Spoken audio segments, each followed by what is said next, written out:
Be honest, Stanley Pringle, guys, ain't it. It's not. He's not worth 420 a month. He's not worth the max contract.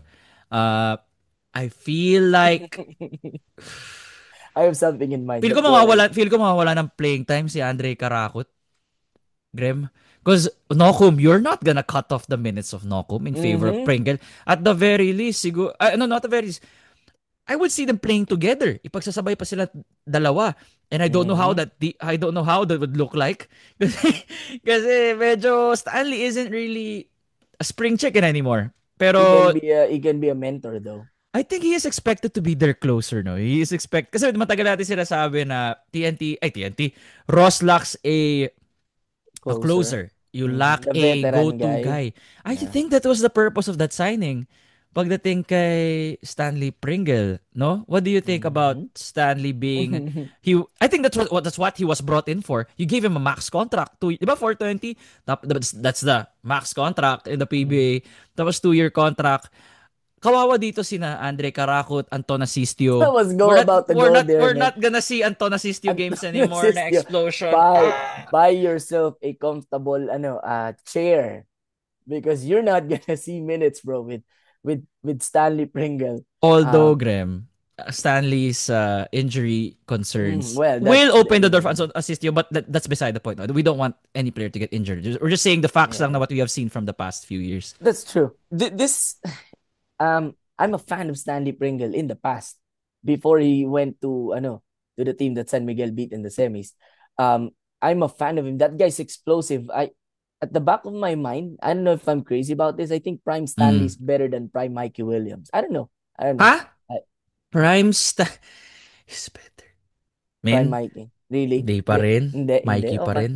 I Okay. think pumapasok dito yung off-court issues ni Mikey. Pero in a vacuum, just keep it pure skill. Mikey. Inside those four lines, really. Okay. Oh, just keep it inside the The basketball court. rectangle. It's a Yeah, rectangle, rectangle. right? It's a Keep it inside rectangle. the rectangle. Keep it inside there. Huwag mo isipin yung Well, just may keep it in the off-court court. issue si Stanley Pringle, but Yung anyway. nga, kasi sabi ko, keep it inside the court nga lang. Mikey! Okay. Hey, but all I'm saying, man, is Oh. that's something that you can think about, diba? He was that guy for us growing up. He was our Kyrie Irving, si Stanley Pringle, Uh, when he was in Global Port, Northport. he was with, what do you call this? Northport, Romeo. Global Port. Yeah, Yeah, they were with Romeo. oh, diba? Sila yung deadly duo. And then he got Yeah. traded to, uh, Ano ba silang to nickname? I knew they had a nickname before. I uh, started getting interested in the PBA during that time. Nung mhm. interested not as invested Yeah. right now. Well, yeah. I forgot their nickname. I don't know if He was ever so they had a good. He nickname. was so good, and then after the bubble, parang nung na-injure siya, I think it was after the bubble when they won the All Filipino Conference in the bubble. Nung na-injure siya, that it started to go down. Uh, I said all that to say this. He's like Bradley Beal going to either Phoenix or the Clippers. And and I felt so and I felt nung nabasa ko kanina, Nico, si Bradley Beal going to the Clippers, I felt like it was like a Stanley Pringle signing. Do you think? Or at this point, is Stanley Pringle a better PBA player than Bradley Beal is as an NBA player? Kasi Bradley Beal is useless in Phoenix, bro. Well, bro, the deal he got with the Clippers, 11 mil, 2 years, that's good. That's a good contract. You gave Stanley Pringle a max So contract. ito nga yun, yung This Phoenix Bradley Beal nga to. Na kind of signing. Okay, wait. Initially naman, kasi, when Bradley Beal got to Phoenix, wala pa tong drama na nangyari. Initially, I don't remember paano pinerceive ng public yung pagpasok niya sa Phoenix. Not good. But they overreacted na saying, "Oh, Phoenix so scary." But a lot of Yeah, people but saying, may ganun, di ba? yeah. Yung kay Pringle to Ross, medyo same. Okay, gets ko yung sinasabi mo na it's in the same Mm-hmm. shade. Pero, Pringle with a max contract at this age, Especially with the guys that you have. especially with the guys that you have, hindi mo na kailangan ng isa pang gwardya eh.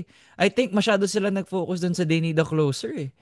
Uh, I uh, don't know. I I hope I'm wrong. I Bro, hope alam I'm mo who wrong. needs him? Genuinely, from my heart, this Sino? team. This team. Sino? This team. Magnolia? Yeah. Would you rather Ah, have Pondy bro, closing the game? Jerome Lastimosa play, I give Ahan Misi. No, More. closing. This guy can't close Okay, okay, okay, anymore. okay. Fine, fine, fine. Sige, I would choose Stanley Pringle to close than Paul Lee right now. Agree. But for 420 just to close, you're not Harvey Specter, bro.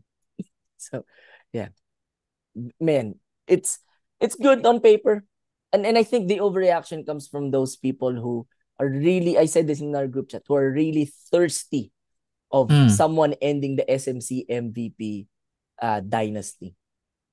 It's like alam mo yung mga tao sa US na ayaw na sa Republican and Democrat. Parang, they're gonna vote someone else. Wag lang yung anyone from that party. I think those are those kinds of people. I don't exactly know how they feel because I support an SMC team. But hey, this is good. This is good. They're gonna lose in 6 games. Barring any Coach Chotrey's suspension in the semifinals, di ba? So, good job, Ross. Coach At Shot has least, been chill though. Nakita mo ba si Coach Shot? Medyo chill mm, siya.